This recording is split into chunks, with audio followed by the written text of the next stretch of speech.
Lockdown. चारों तरफ देश में लॉकडाउन चल रहा था। सब अपने अपने घरों में बंद थे। कुछ लोग अपनी जिंदगी आराम से बिता रहे थे, पर कुछ के लिए खाना भी नसीब नहीं हो पा रहा था। इनमें से ही एक परिवार था जिसमें माँ, बाप, बेटा सोनू और बेटी सांची रहते थे। सोनू थोड़ा घमंडी स्वभाव का था। उसे अपने आसपास के लोगों से भी कोई मतलब नहीं था। सांची बड़े दयालु और सरल स्वभाव की थी। सोनू और सांची में कभी नहीं जमती थी। किसी न किसी बात पर हमेशा दोनों में टकरार चलती रहती थी। सोनू, तूने फिर से सारी किताबें फैला दी। इन्हें मैंने अभी तो सजाया था। तो फिर सजा देना। कौन सा तुझे स्कूल जाना है? सारा दिन घर में ही तो रहती है तू भी तो घर में ही रहता है, कुछ तू भी कर लिया कर। सोनू अपने कमरे से बाहर चला जाता है और किचन में जाकर बिस्किट खाने लगता है। उसमें से कुछ खाता है और कुछ जमीन पर फेंक देता है। तभी अचानक उसकी माँ वहाँ आ जाती है और सोनू को डांटने लगती है। सोनू, तू ये क्या करता रहता है? तुझे पता है ना, बाहर लॉकडाउन चल रहा है। कुछ भी सामान बाजार में बड़ी मुश्किल से मिल रहा है। तुझे क्या, तुझे तो सिर्फ बर्बाद करना आता है।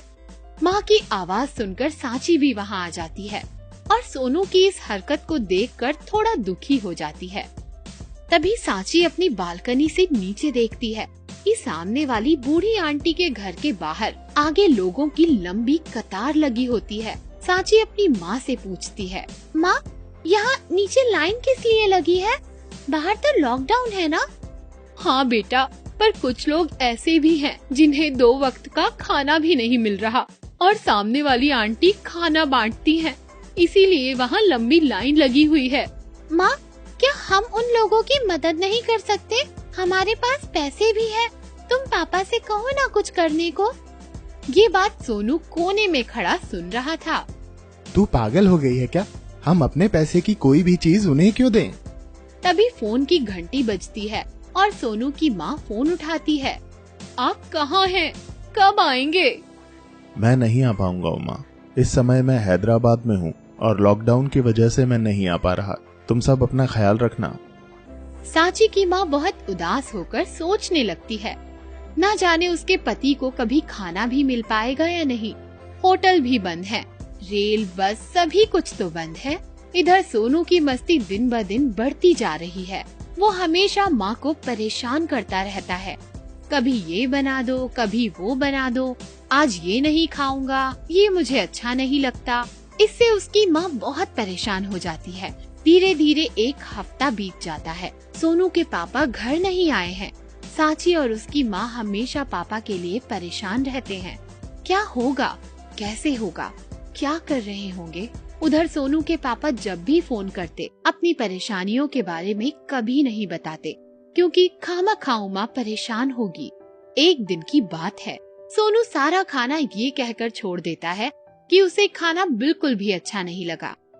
माँ, तुम्हें क्या हो गया है? तुम आजकल अच्छा खाना क्यों नहीं बनाती हो? ये भी कोई खाना है? मैं नहीं खाऊंगा, इसे ले जाओ यहाँ से। सोनू, क्या तरीका है ये माँ से बात करने का?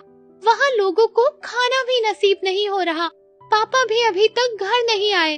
कहाँ से आएगा खाना? अगर तुम खाना यूं ही वेस्ट करते रहे तो हमें भी सामने वाली आंटी के दरवाजे पर लाइन लगाकर खड़ा होना पड़ेगा। जा ना यहाँ से, क्यों दिमाग खा रही है? जा अपना काम कर। तभी मोबाइल पर पापा का वीडियो कॉल आता है। वीडियो कॉल से, बच्चे कैसे हैं? ठीक है, आप कैसे हो? कुछ खाया या नहीं? आप बहुत परेशान लग रहे हो।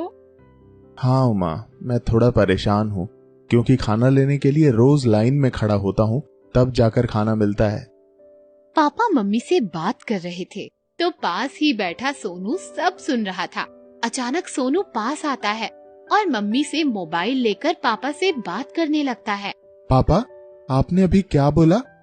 आपको खाने के लिए लाइन में खड़ा होना पड़ता है? बात करते करते सोनू की आंखों में आंसू आ जाते हैं और वो माँ को मोबाइल देकर अपने कमरे में चला जाता है। ये देखकर सांची सोनू के कमरे में जाती है और पूछती है, सोनू क्या हुआ? तेरी आंखों में आंसू? हाँ सांची, मैंने कभी नहीं सोचा कि खाने के लिए हमारे पापा को लाइन में खड़ा होना पड़ेगा। सोनू ये बात कहकर रोने लगता है। रो मत सोनू, तुझ पर आंसू अच्छे नहीं लगते। तू बस खाना वेस्ट करना छोड़ दे। यदि तू नहीं खाएगा तो हम ये खाना किसी और को दे देंगे। हम कम से कम एक की तो मदद कर सकते हैं। जो लोग नीचे लाइन में खड़े हैं वो भी तो किसी न किसी के पापा है ना सोनू।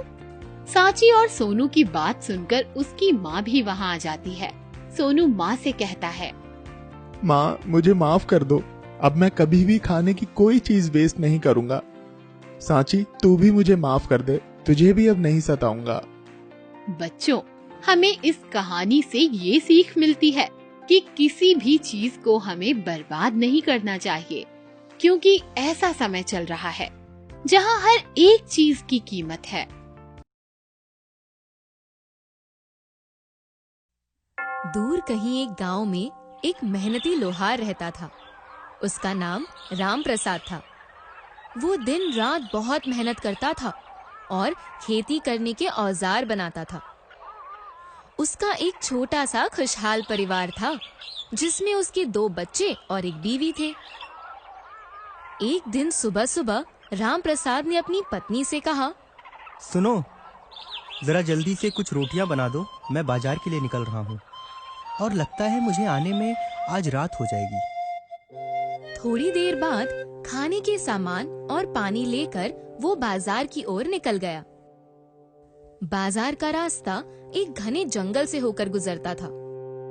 कुछ दूर जाने के बाद राम प्रसाद ने देखा कि एक बूढ़ा आदमी भगवान का नाम जप रहा था और जोर जोर से हंस भी रहा था। वो उनके पास गया और बोला, बाबा जी, क्या बात है, आप इतना क्यों हंस रहे हो? तब बाबा ने बोला, अरे बेटा राम प्रसाद, आओ, मैं तुम्हारा ही इंतजार कर रहा था। राम प्रसाद चौंक जाता है। बाबा जी कहते हैं, राम प्रसाद, क्या तुम अपने खाने में से थोड़ा सा खाना मुझे खिला सकते हो? मुझे बहुत भूख लगी है। राम प्रसाद खुशी से जवाब देता है, क्यों नहीं बाबा जी। और राम प्रसाद पोटली में से कुछ रोटियां निकालकर बाबा को खाने के लिए दे देता है। कुछ देर बाद बाबा ने राम प्रसाद से और रोटियां मांगी और राम प्रसाद ने अपने हिस्से की रोटियां भी उन्हें दे दी और बाबा से विदा लेकर वो बाजार की ओर निकल पड़ा। कुछ दूर जाने के बाद बाबा ने पीछे से आवाज दी, राम प्रसाद, ओ राम प्रसाद, तुमने तो सारी रोटियां मुझे खिला दी, अब तुम क्या खाओगे? राम प्रसाद ने जवाब दिया, बाबा जी, आप मेरी फिक्र मत करिए, मैं बाजार की ओर ही जा रहा हूँ।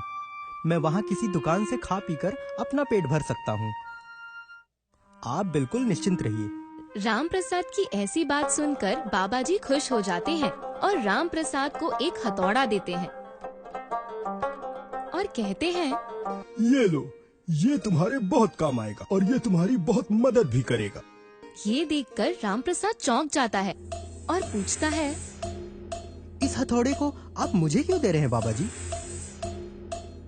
बाबा जी कहते हैं, क्योंकि बेटा, तुमने मुझ जैसे फकीर पर दया दिखाकर और अपना खाना देकर एक अच्छे इंसान होने का परिचय दिया है। और ये हथौड़ा कोई मामूली हथौड़ा नहीं है, ये एक बहुत ही चमत्कारी चीज है।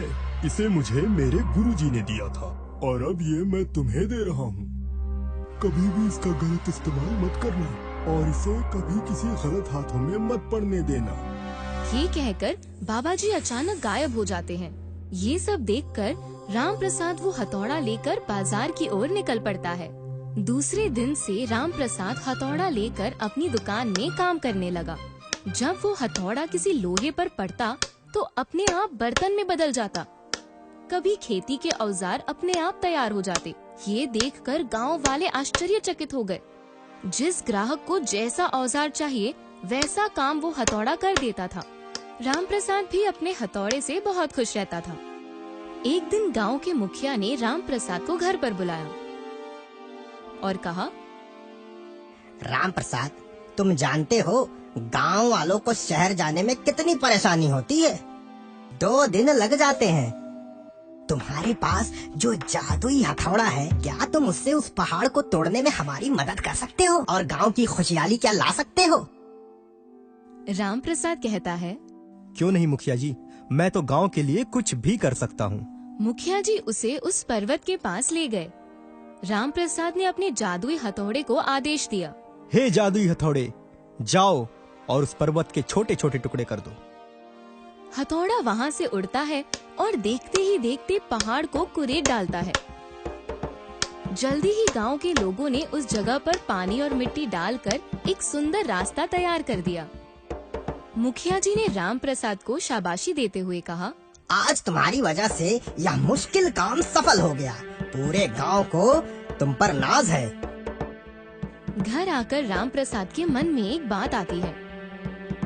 वो सोचता है, पहली बात तो ये है कि मेहनत का काम तो हथौड़े ने किया, और दूसरी बात ये है कि नई सड़क का जो लाभ होगा वो पूरे गांव वालों को मिलेगा, तो फिर इसमें मेरा क्या फायदा है। हताश होके वो दोबारा जंगल की ओर प्रस्थान करता है। थोड़ी दूर चलने के बाद राम प्रसाद को फिर से वो बूढ़ा आदमी वहीं मिलता है। राम प्रसाद उस बूढ़े आदमी को अपनी पूरी कहानी बताता है। कहानी सुनकर बूढ़ा आदमी राम प्रसाद को हथौड़े की वास्तविकता समझाते हुए कहता है, हथौड़े का प्रयोग बल से नहीं बुद्धि से होता है। वो राम प्रसाद को समझाता है कि हथौड़े की एक नहीं अनेक काम और फायदे हैं। इसके बाद से राम प्रसाद समझता है कि उसका उपयोग कैसे करना है। वो अपने हथौड़े का उपयोग सिर्फ खेती के औजार नहीं बल्कि अलग अलग चीजें बनाने में और तोड़ने में करने लगा, और बर्तन बनाने आदि काम करते करते देखते ही देखते राम प्रसाद एक अमीर आदमी बन गया और उसका अपना सपना पूरा हो गया। तो बच्चों, आज हमने क्या सीखा? हमारे पास जो चीजें होती है उसका मोल हमें पहचानना चाहिए।